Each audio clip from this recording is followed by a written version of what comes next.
Parlamentario Popular, señor Balseiro.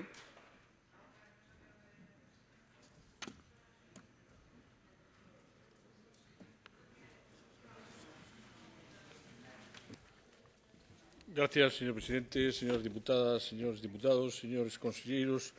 Señor conselleiro, a verdade é que despois de escoitalo a vostede na tribuna do Parlamento hai un dato que é certo e que é ineludible, non?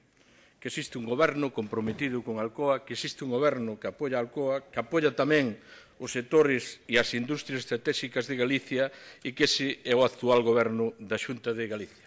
É certo que o vemos a diario, vémolo como xa deu vostede aquí datos despois dos consellos da Xunta, que é onde se toman as decisións, e eu creo que tamén así o saben e así o recoñecen e así o sinten as propias empresas e os seus traballadores na nosa comunidade autónoma. E esta non é unha opinión deste diputado, senón é unha constatación de un feito ante unha situación de crisis, que efectivamente hai que reconocela para depois poder atallala, de crisis sin precedentes que outros negaron no seu momento e polo cual xa negaron, fixeron pouco ou nada puideron facer por solucionarlo. Quer dicir que o Goberno de Galicia, co seu presidente ao frente, con vostede, co seu equipo, traballan a diario e traballan en apoio á competitividade do futuro e da continuidade da nosa industria estratégica e, lógicamente, dentro desa industria está Alcoa Coruña e está Alcoa San Ciprián. E se alguén sabe da importancia estratégica que para Galicia ten unha empresa como Alcoa, este é este diputado que lle está a falar. E vou dicir por qué. Señorías, Alcoa é a principal fonte de traballo da Mariña lucense onde este diputado ten a súa residencia. Representa o 30% do Produto Interior Bruto do conxunto da provincia de Lugo. É a actividade que sostén a imensa maioría do emprego, da economía, do futuro das comarcas da costa lucense.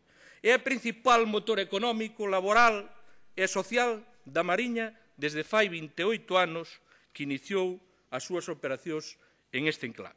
Polo cual, falamos, e aquí xa se explicou, dunha compañía que dispón de 2 centros de traballo, na Coruña con 536 empregos directos e 104 en empresas auxiliares, en San Ciprián con 1.372 empregos directos, algo menos que dixo o señor Romeu, e máis de 500 traballadores de empresas auxiliares. Polo tanto, se alguén consciente do significado desta compañía, comprometido ca súa continuidade, disposto a presentar a batalla ali onde corresponda, este é o Goberno de Galicia. E, despois de escoitala a vostede, a verdade é que así tamén se demostra. E isto digo porque moitos destes problemas, señor conselleiro, moitos destes problemas que amenazan a empresa en este momento, non se terían producido se as forzas do bipartito, que hoxe tanto reclaman, fixeran os seus deberes cando tiveron a oportunidade de facelo.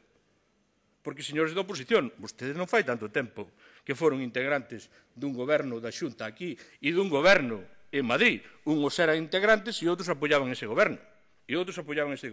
A primeira pregunta que lles facemos nós, que houbera pasado, digo eu, canto teríamos avanzado, no caso de Alcoa, en materia de reducción de costes, se houberan impulsado a gasificación de Galicia en vez de renletizala.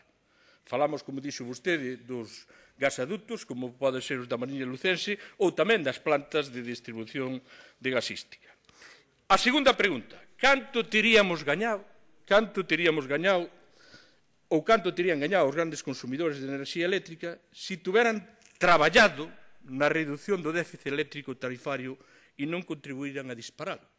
Porque, efectivamente, cando o Partido Socialista deixou a responsabilidade do goberno, en España contábamos con un déficit tarifario acumulado, como ben se dixo aquí, de 24.000 millóns de euros. Pero no ano 2004, cando o Partido Popular deixou o goberno e José Luís Rodríguez Zapatero chegou á Moncloa, o déficit tarifario eléctrico era de 1.499 millóns de euros. É dicir, despois de 8 anos, co Partido Socialista no goberno, coa complicidade dun bloque nacionalista galego que na maioría das veces apoiou os presupostos durante unha boa parte deses 8 anos, os orzamentos en este tema de electricidade multiplicáronse por 17 o déficit tarifario.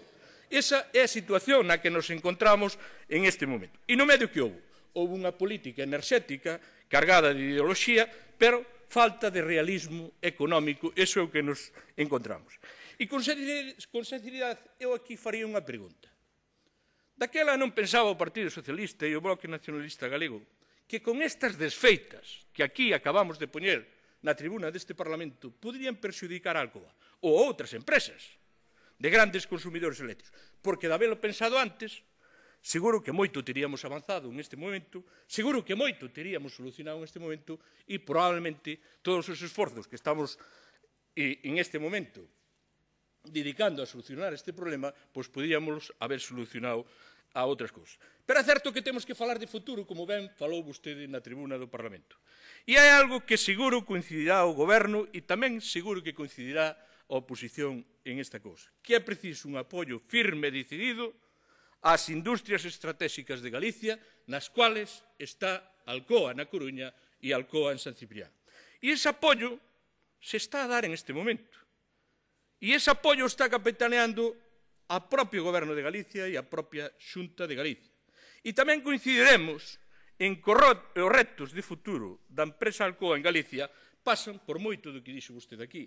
Pasan pola renegociación dos contratos actuais vixentes hasta o 31 de decembro do ano 2012, pasan por desenvolver unha nova regulación dos accesos e peaxes, como ben dixo vostede aquí, e a satisfacer polos grandes consumidores eléctricos, polo incremento da interrumpibilidade e polo tratamento do impacto do CO2, e todos estes ámbitos se están a traballar desde a Xunta de Galicia e está a traballar, como ben dixo vostede, o actual Goberno de Galicia. Por lo cual a Xunta de Galicia está a traballar ca empresa, a Xunta de Galicia está a traballar cando traballa ca empresa cos traballadores, e a Xunta de Galicia, como ben dixo vostede aquí, tamén está a traballar co Goberno Central, que ten competencias en moitos ámbitos deso, para tratar de eliminar as cousas que determinaron a situación, por exemplo, que se dá ou que se deu en Alcoa na Coruña.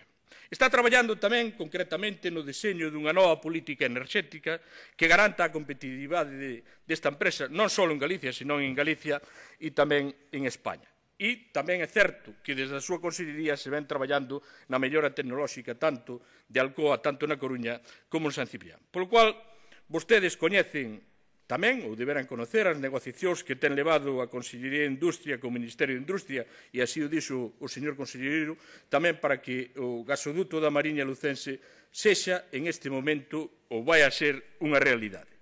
Ten conseguido que no borrador de planificación estatal dos sectores de gas e de electricidade para o período 2012-2020 se contemple. E tamén é certo, e vostede o dixo aquí tamén, que o 12 de xullo de 2011 o apoio da Xunta de Galicia ao proxecto de gasística da Alcoa lograba desbloquear, señor conselleiro, desbloquear a construción dese gasoduto cun mobilizado de máis de 2,6 millóns de euros. E o pasado xoves tamén o Consello da Xunta daba conta do apoio á factoría da Alcoa da Coruña cun proxecto de gasificación a prol de eficiencia enerxética tamén con 1,4 millóns de euros. Por eso que, sin lugar a dúbidas, señorías, apoiar a Alcoa supón apoiar a miles de traballadores desta empresa, tanto na Coruña como en San Ciprián. Supón apoiar a miles de galegos, a miles de familias galegos e de galegas, tanto na factoría da Alcoa na Coruña como na factoría da Alcoa de San Ciprián. E tamén é certo que no mes de xaneiro, concretamente o 10 do 1 do 2012, era o propio presidente, como vostede dixo aquí, quen remitía unha carta ao Ministro de Industria, e nela reclamaba que trate co máximo interés a situación da empresa Alcoa en Galicia e reclamaba do Goberno do Estado que adoptara as medidas precisas para que a multinacional do aluminio manteña como mínimo os niveis de emprego da actualidade. E hoxe sabemos, ademais, que está a traballar en este sentido. Polo cual, hai un goberno que está traballando na defensa da continuidade dos postos de traballo, que é realmente o que lle preocupa, polo menos ao Grupo Parlamentario Popular, que é o maioritario desta Cámara. Hai un goberno que está traballando na defensa da continuidade destas empresas e de centos e de miles de empresas de Galicia nos momentos que estamos a vivir, que son uns momentos moi difíciles, e que non vamos a negar a realidade que estamos a vivir, non vamos a negar a realidade da crisis, pero hoxe sí hai un goberno aliado con esta situación. E agora a pregunta é se temos unha oposición que se resina, que emprega todo isto como arma política, ou, pola contra, se vamos a ter unha oposición que colabore. Esa é a pregunta que cabe aquí. Porque pódese colaborar, non xerando alarmismo nin infundado. E é certo, termino, señor presidente, e é certo que temos problemas serios que resolver. Pero, señor conselleiro, no goberno hai problemas serios que resolver. Pero, sin lugar a dudas, con vostede ao frente, co presidente da Xunta de Galicia, e con este goberno postos de exemplo, e con moita seriedade, e moita vontade, probablemente estes problemas se van a resolver. Nada máis e moitas gracias. Gracias, señor Balseiro.